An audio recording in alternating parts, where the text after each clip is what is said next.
शिवाय नमः। शिवतराय नमः। शंभवाय।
पार्वती पते हर हर महादेव हर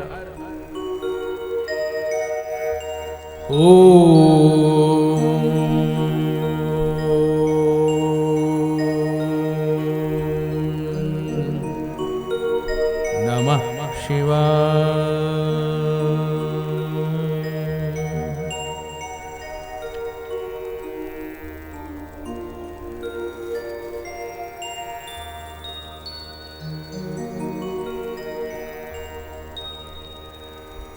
नमः समस्त संसार चक्र भ्रमण हेतवे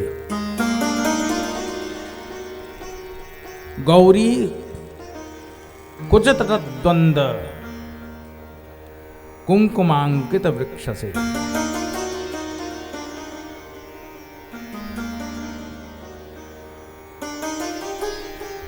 संसार चक्र हेतवे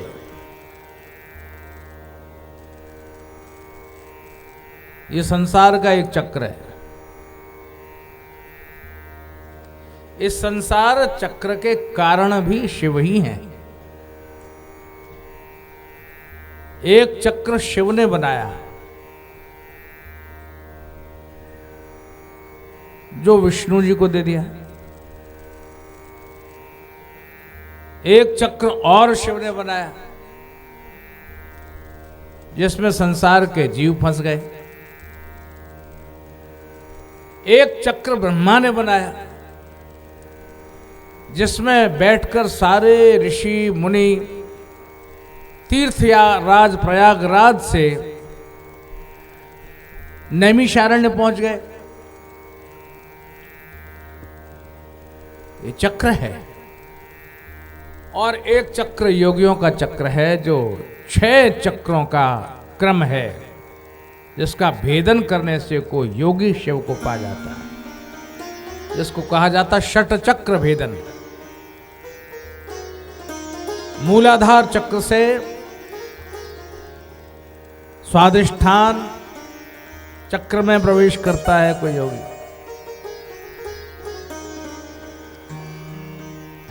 नीचे से शुरू होता है, फिर मणिपुर में जाता है, फिर अनाहत में जाता है, फिर आज्ञा में जाता है, सहस्रार में जाता है। यह योगी का षट चक्र है जो शरीर में ही है। तो ये 6 चक्रों के भेदन से कोई योगी शिव तक पहुंचता है। और संसार के चक्र में पड़ा हुआ ये जीव जब शिव के शरणागत होता है तो संसार के चक्र से मुक्त होकर शिव की प्राप्ति करता है। तो ये चक्र चल रहा है। जन्म लेने के पश्चात बहिरंग में जितनी भी क्रियाएं हैं उनमें हम फंसे हुए हैं और यही बंधन का कारण है। घूमते रहो इसी में, ये बंधन है। कोलू का बैल देखा है? घूमते रहो, पिराई हो रही है, गोल गोल घूमता है। अब तो मशीनें हो गई, लेकिन जहां कोल्हू तेल निकालता है और कोल्हू में बंधा हुआ बैल निरंतर घूमता है और घूमते घूमते मीलों की यात्रा तय करता है, पर कहीं पहुंचता है? पहुंचता नहीं है, वो वहीं घूमता रहता है। ऐसे ही ये संसार का कोल्हू है और घूम रहा है जी, वहीं घूम रहा है, निरंतर यात्रा करता है, गोल गोल गोल गोल गोल। जन्म मृत्यु की यात्रा, कर्म की डोरी से बंधा हुआ ये जीव निरंतर यात्रा कर रहा है, कहीं पहुंच नहीं रहा, वहीं है। तो क्या करना चाहिए? रो पड़े कबीर। चलती चाकी देख के घूम रही है गोल गोल गोल गोल गोल गोल।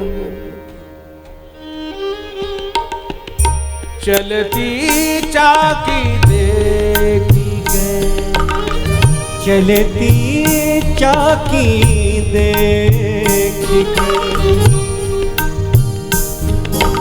दिया कबीरा रोए, दिया कबीरा रोए। दुई पाटन के बीच में, दुई पाटन के बीच में, साबित बचान को, साबित बचान को, चलती जाती देखी गए। घूम रही है चक्की, गोल गोल घूम रही, और जीव रूपी दाना पड़ा हुआ। कबीर ने कहा साबुत बचा न कोई। साहब बचा नहीं, आटा बन गए, पिस गए पिस गए।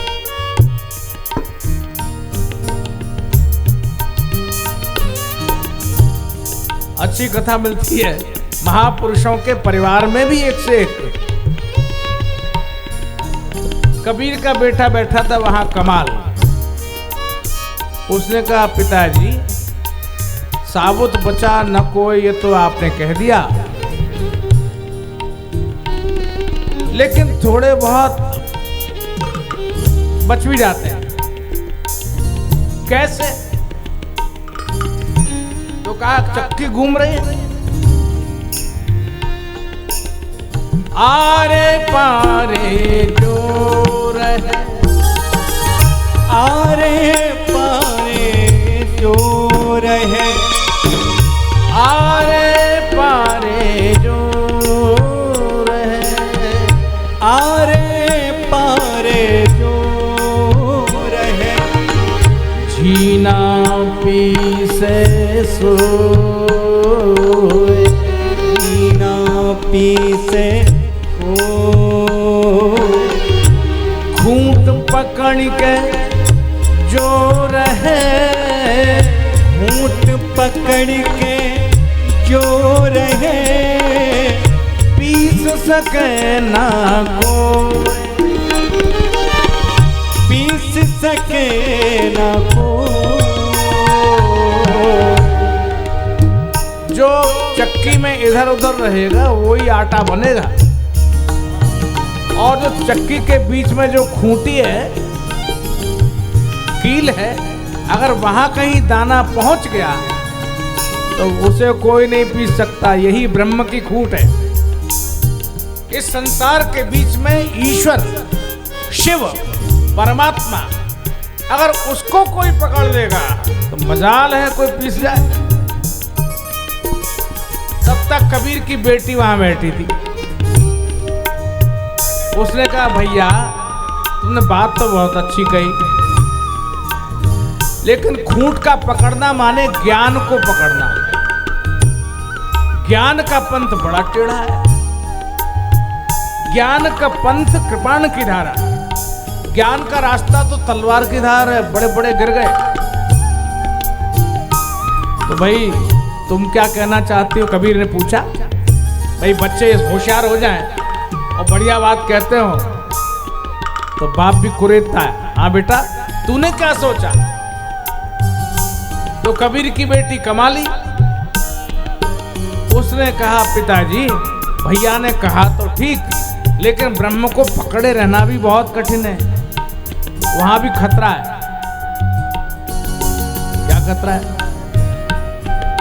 खूंट पकड़ के जो रहे, खूंट पकड़ के जो रहे, खूंट पकड़ के जो रहे, होठ पकड़ के जो रहे, नकटा पूजा हो,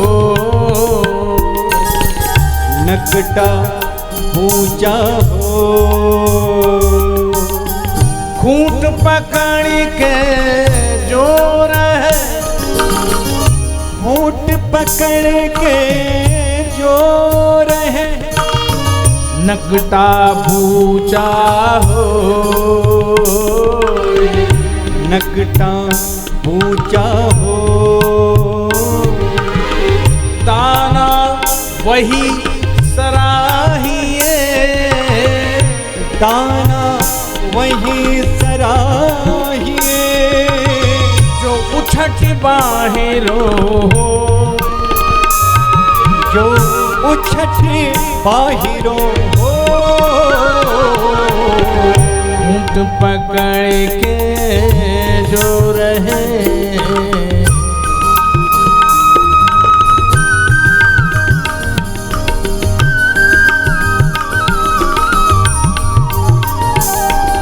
ज्ञान को पकड़ने में बड़ा खतरा है। बड़े बड़े ज्ञानियों की नाक कटती देखी गई, बड़े वैरागी, बड़े ज्ञानी, बड़े ध्यानी, इतिहास भरा पड़ा है।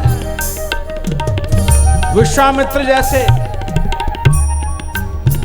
मेनका के चक्कर में पड़ गए और शकुंतला का जन्म हुआ।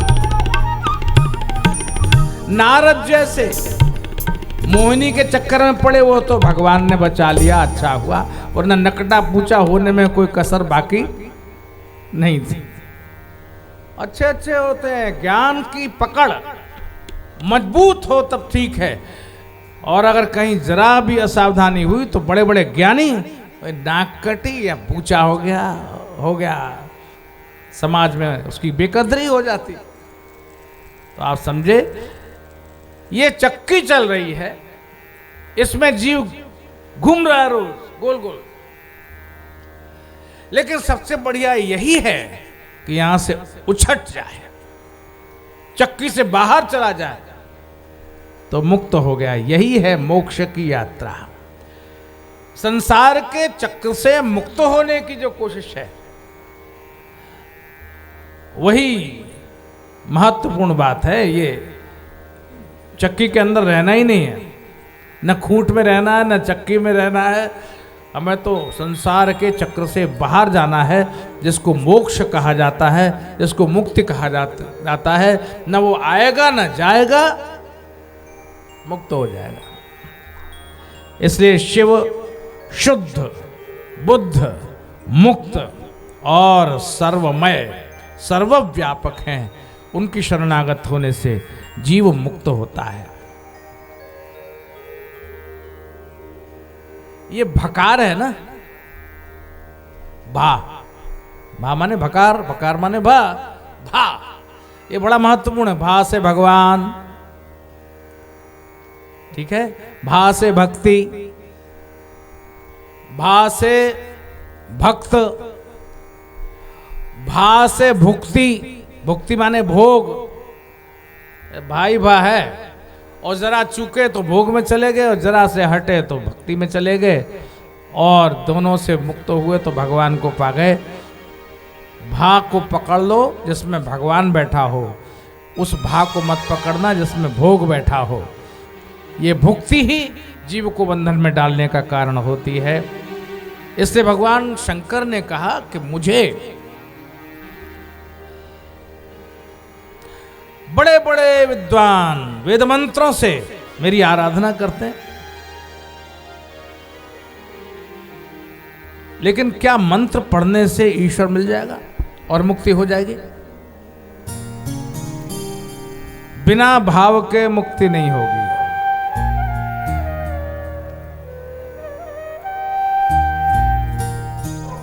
यज्ञ हो रहा है, यज्ञ, और भाव न हो तो करते रहो, स्वाहा स्वाहा स्वाहा, अरे जरा पानी ले आना, स्वाहा स्वाहा, फलाने आदमी क्या हुआ, स्वाहा, अरे बाबा तू ध्यान यहां लगा, इंद्राय नमः, इंद्राय स्वाहा, सूर्याय स्वाहा, सोमाय स्वाहा।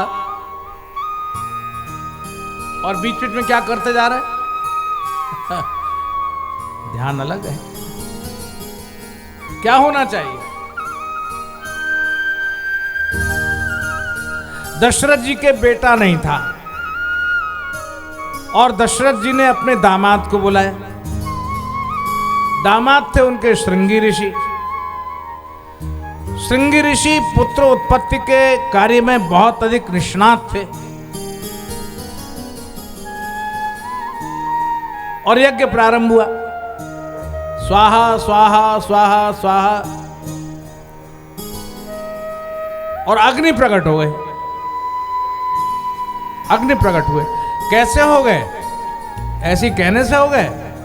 नहीं, वहां लिखा रामायण में तुलसीदास जी ने कि भगति सहित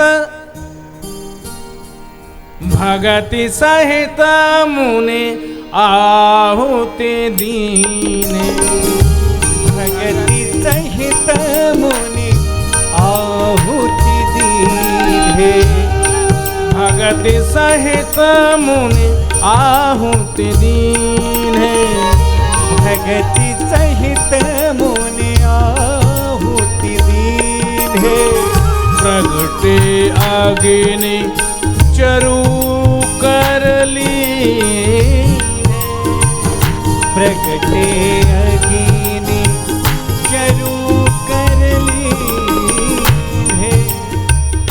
भगति सहित मुनि आहुति दीने।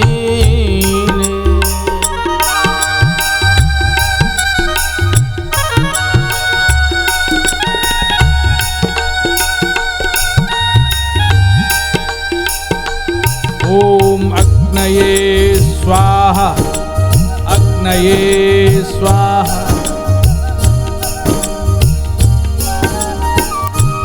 केवल स्वाहा का, केवल अग्नि के लिए स्वाहा का नहीं।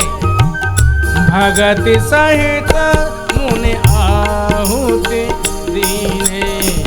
भगति सहित मुनि आहुति दीने। पूजा में, उपासना में, ध्यान में, धारणा में आपके हृदय का भाव वहां है कि नहीं? इसलिए भगवान शिव ने एक बड़ी जबरदस्त घोषणा कर दी। ये देखो, ये जो है पढ़ रहे हैं मंत्र, मंत्र पढ़े जा रहे हैं।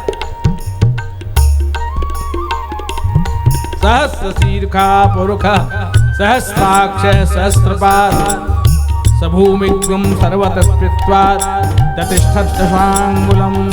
दशांगुलम, कोई 10 अंगुल के पास में बैठा हुआ भगवान। वेद मंत्र तो पढ़ रहे हैं, लेकिन शंकर जी ने कहा देखो, न मे प्रिय चतुर्वेदी, न मे प्रिय चतुर्वेदी, मद्भक्त स्वपचोपि यः। चारों वेदों का ज्ञाता हो, सारी ऋचाएं जानता हो, प्रत्येक वेद की ऋचा, मंत्र, प्रत्येक मंडल का प्रत्येक प्रभावी श्लोक जानता हो, लेकिन अगर उसके हृदय में भक्ति न हो तो शंकर जी ने साफ इनकार कर दिया। न मे प्रिय चतुर्वेदी, मद्भक्तः स्वपचोपि यः। तस्मै देयं ततो ग्राह्यं सच पूज्यो यथा वयम्।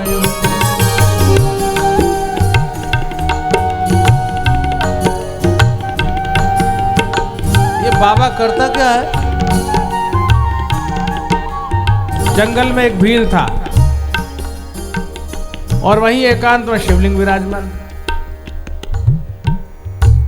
और रोज वहां से गुजरता था जहां शिवलिंग था। और बचपन से ये आदत थी उसकी, ये उदाहरण के लिए दे रहा हूं, करने के लिए नहीं, उदाहरण के लिए बात कर रहा हूं, क्योंकि वो अज्ञानी था, अनजान था।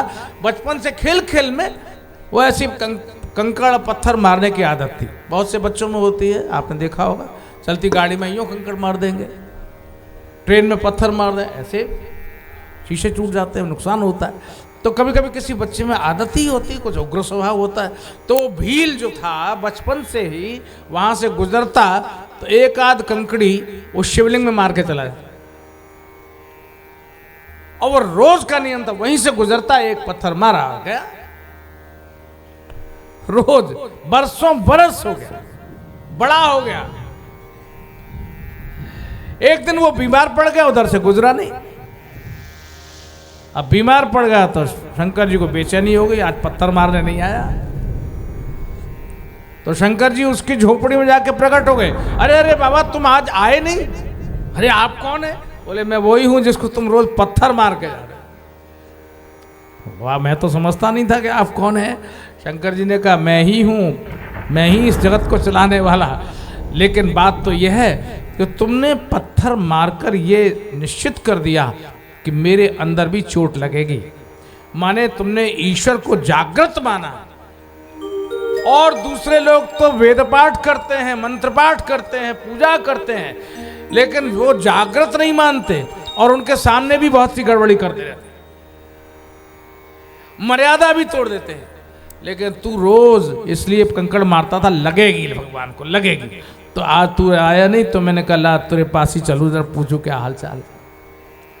तो भगवान क्या कहते हैं कि अगर कोई स्वपच भी हो, कोई कम छोटी जाति का हो, और उसे कुछ आता जाता ना हो, वेद मंत्र भी न जानता हो, तो मत भक्त है स्वपचोपि यह, जो स्वपच भी हो और मेरा भक्त हो, उसके हृदय में ये बात हो कि ये भगवान है, तो फिर मैं उसको ज्यादा मानता हूं। वो बिना भाव का मंत्र पढ़ने वाले को बिल्कुल नहीं मानता, उसको पसंद ही नहीं करता।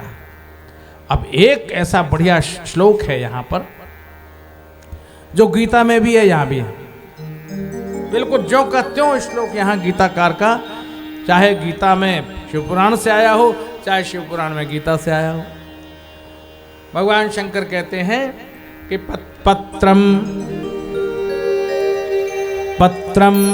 पुष्पम फलम तोयम यो मे भक्त्या प्रयच्छति। पत्रम पुष्पम फलम तोयम यो मे भक्त्या प्रयच्छति, तदहम भक्त्युपहृतम अश्नामि प्रयतात्मनः। पत्र माने बेल पत्र, वो भी न हो तो कोई फूल,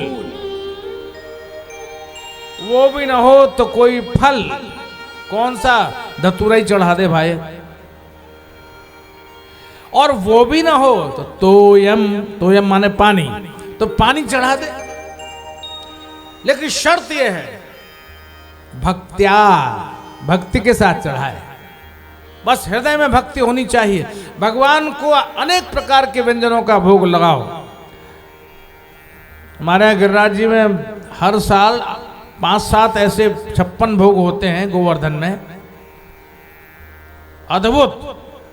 कलकत्ते से तो 5-5 मंजिला राजमहल बनाकर, और वहां लाखों रुपया खर्च होता है। और उसका प्रचार क्या होता है? बहुत विराट 56 भोग, है ना। अब पता नहीं गिरिराज जी स्वीकार करते होंगे कि नहीं, मुझे नहीं मालूम। करते तो होंगे, तो इतनी मेहनत करी, इतना पैसा खर्च किया है।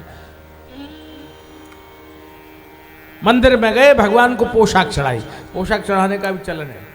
और अपने सब परिचितों को बुला लिए, चलो चलो चलो, आज बिहारी जी का दर्शन बहुत बढ़िया हो रहा है। अच्छा, बहुत बढ़िया हो रहा है। हाँ, आज तो बहुत ही अच्छा हो रहा है। तो पहले अच्छा नहीं होता था क्या? बोले नहीं, आज मैंने पोशाक चढ़ाई है ना, इसलिए बिहारी जी बहुत अच्छे लग रहे हैं। तो वहां जाके 4 आदमियों को दिखाता है,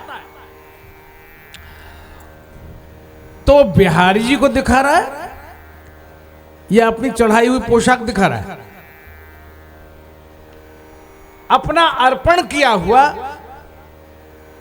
जो कुछ अर्पण किया है, उस अर्पण किए हुए का जो अहंकार है वो उस जीव को ईश्वर से दूर कर देता है। भगवान कहते हैं जा तो फिर तू दिखाता ही रहे, तू दिखाता रहे, तू दिखाने का तेरा काम, तू दिखा, लेकिन फिर मेरी ओर देखना बंद हो जाएगा। तू पोशाक पर देख, तू 56 भोग पर देख, तूने जो चढ़ाया उसको देख, तूने जो पैसा खर्च किया उसकी ओर देख, मेरी ओर देखना बंद कर दे, तू अपने जा, और फिर मैं भी तेरी ओर नहीं देखूंगा। यो मे भक्त्या, ये शर्त है, यो मे भक्त्या प्रयच्छति, जो भक्ति के साथ मुझे समर्पण करता है तब तदहम, तब मैं, तद अहम अश्नामि, अश्नामि माने खाता हूं। ईश्वर क्या खाता है आपको मालूम है? आपने कहा लड्डू चढ़ाया, पेड़ा चढ़ाया, प्रसाद चढ़ाया, बालूशाही चढ़ाई, मक्खन बड़ा आता है, मक्खन बड़ा जयपुर का प्रसिद्ध है, मक्खन बड़ा भगवान को चढ़ाया, पर अहंकार तो चढ़ाया नहीं, अहंकार नहीं चढ़ाया। तो भगवान क्या करते हैं? भगवान जिससे प्रेम करते हैं, भगवान देखते हैं जिसका अहंकार बहुत बढ़ गया है लेकिन लगातार कर तो रहा ही है, और किसी को नहीं सही मुझको तो दे ही रहा है, तो भगवान क्या करते हैं? अगर करुणा करते हैं भगवान, तो भगवान जीव के अहंकार को खा जाते हैं। बेटा तू निरहंकारी हो जा, फिर तेरी अर्पित की हुई प्रत्येक वस्तु में स्वीकार कर लो। आपको मालूम है वो किस्सा, पुराण की कथा मालूम है आपको, जब भगवान ने वामन रूप में महाराज बलि से मांग ली 3 पैर पृथ्वी और 2 पैरों से सारा ब्रह्मांड नाप लिया। बलि से कहा तेरी बात झूठी पड़ गई, बोल तीसरा पांव कहां रखूं? बलि ने कहा प्रभु ठीक है, आपने 3 पैर मांगी थी, 2 पैर से नाप ली, है तो बेईमानी, क्योंकि आपने पृथ्वी मांगी थी, आपने सारा ही ब्रह्मांड नाप लिया, और जिस रूप में मांगी थी उस रूप में आपने नापा नहीं, तो कोई बात नहीं, मैं भी कम नहीं हूं, मैं जानता हूं कि आप आखिर में क्या खाते हैं, आपको अंत में क्या चाहिए होता है ये मैं जानता हूं। 2 चरणों से आपने ब्रह्मांड नाप लिया, ठीक है, लेकिन अब करुणा कीजिए, पदम तृतीयम कुरु शीश निमे निजम, आप ऐसा कीजिए, तीसरा पैर मेरे सिर पर रख दीजिए और मेरे अहंकार को नाप लीजिए, तो मेरा देना सफल हो जाएगा और आपका लेना सफल हो जाएगा। तो जिस दिन ईश्वर भक्त के अहंकार को खा जाता है उस दिन वो वास्तविक भक्त की श्रेणी में आ जाता है, क्योंकि हम अपनी तरफ से कोशिश करने पर भी इस अहंकार को समाप्त कर नहीं पाते। वो मैं कहीं ना कहीं उभर के आ ही जाता है, मैंने किया, मैं करूंगा, तुम चिंता मत करो। लेकिन जिनकी वाणी पर यह आ जाता है भगवान करेंगे, भगवान ने ही किया है, भगवान ही जानते हैं, मेरी क्या हस्ती है, लो आ गई दीनता, भगवान ने कहा अब ठीक है, अब ये मेरे लायक हो गया। ये मुख्य बात, इसलिए तस्मै देयम ततो ग्राह्यम सच पूज्यो यथा भयम पत्रम पुष्पम फलम तोयम यो मे भक्त्या प्रयच्छति तदहम भक्तुपहृतम अश्नामि प्रयतात्मनः, मैं उसका अर्पण किया हुआ ग्रहण कर लेता हूँ। इस तरह से भगवान शंकर जीव के कल्याण के लिए उसका अहंकार खा जाते हैं, उसकी भाव की भक्ति को स्वीकार करते हैं और भक्त को अपना परम प्रिय पात्र बना लेते हैं।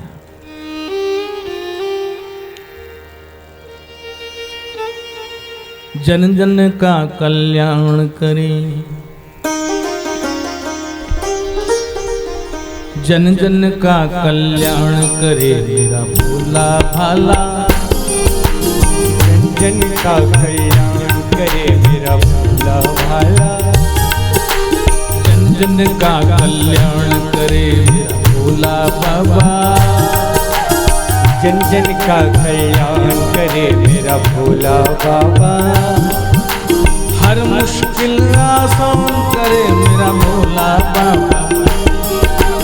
हर मुश्किल आसान करे मेरा भोला बाबा।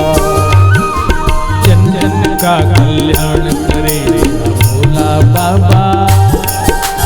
जन जन का कल्याण करे मेरा भोला बाबा। हर मुश्किल आसान करे मेरा भोला बाबा।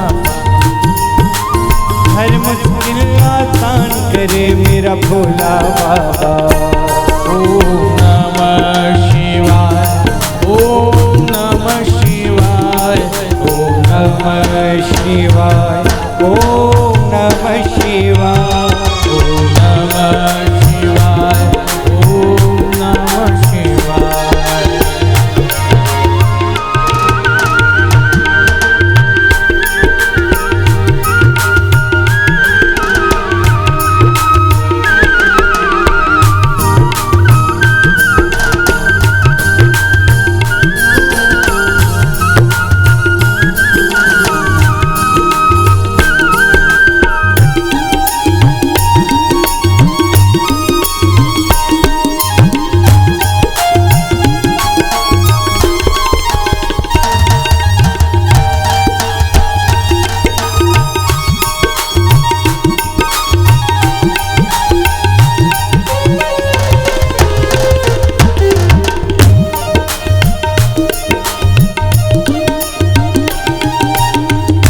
भूले हुए को राह दिखाए, भूले हुए को राह दिखाए।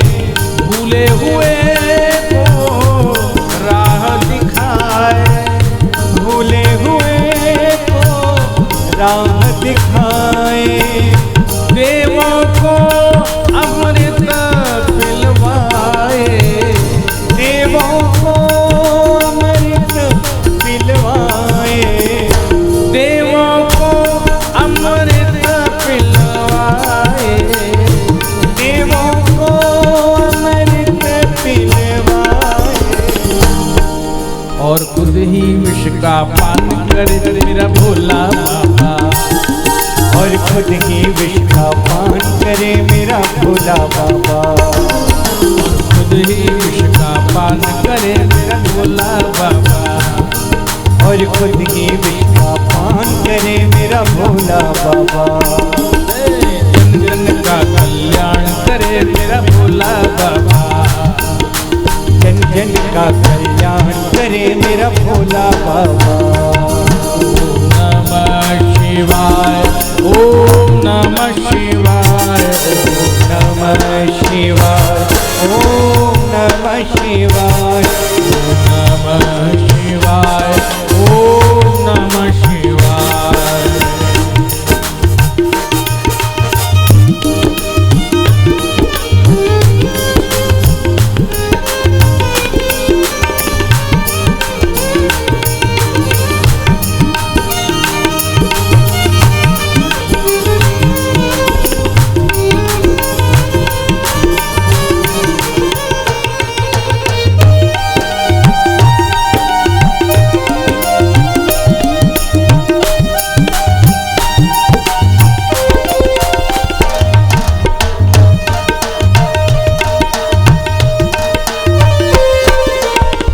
एक बार जो करे इशारा, एक बार जो करे इशारा।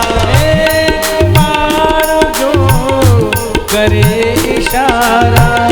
एक बार जो करे इशारा। पलट के रख दे समय की धारा। पलट के रख दे समय की धारा। एक बार जो करे इशारा। एक बार जो करे इशारा।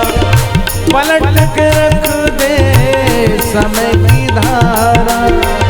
पलट के रख दे समय की धारा। नवयुग का निर्माण करे मेरा भोला बाबा। नवयुग का निर्माण करे मेरा भोला बाबा। नवयुग का निर्माण करे मेरा भोला बाबा। नवयुग का निर्माण करे मेरा भोला बाबा। जन जन का कल्याण करे मेरा भोला बाबा। जन जन का कल्याण करे मेरा भोला बाबा। ओम नमः शिवाय, ओम नमः शिवाय, ओम नमः शिवाय, ओम नमः शिवाय, ओम नमः शिवाय, ओम नमः शिवाय।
सोने की लंका, रावण को दी सोने की लंका।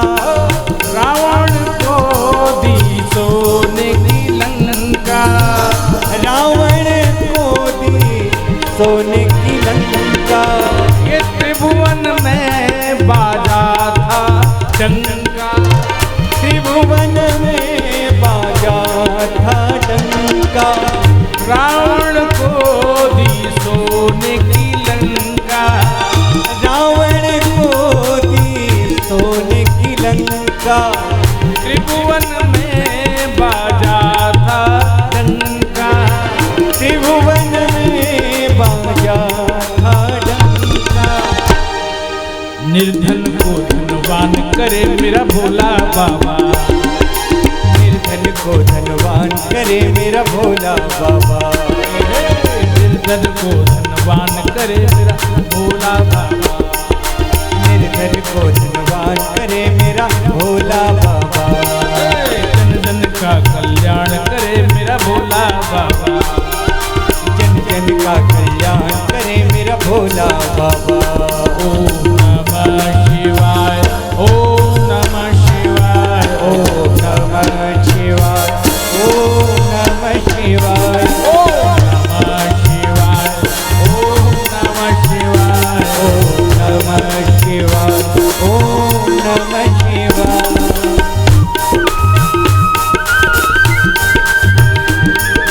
हर हर हर हर महादेव। बम बम बम बम।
संकट हर लेने वाले, सब संकट हर लेने वाले, तीनों को वर देने वाले, तीनों को वर देने वाले, सब संकट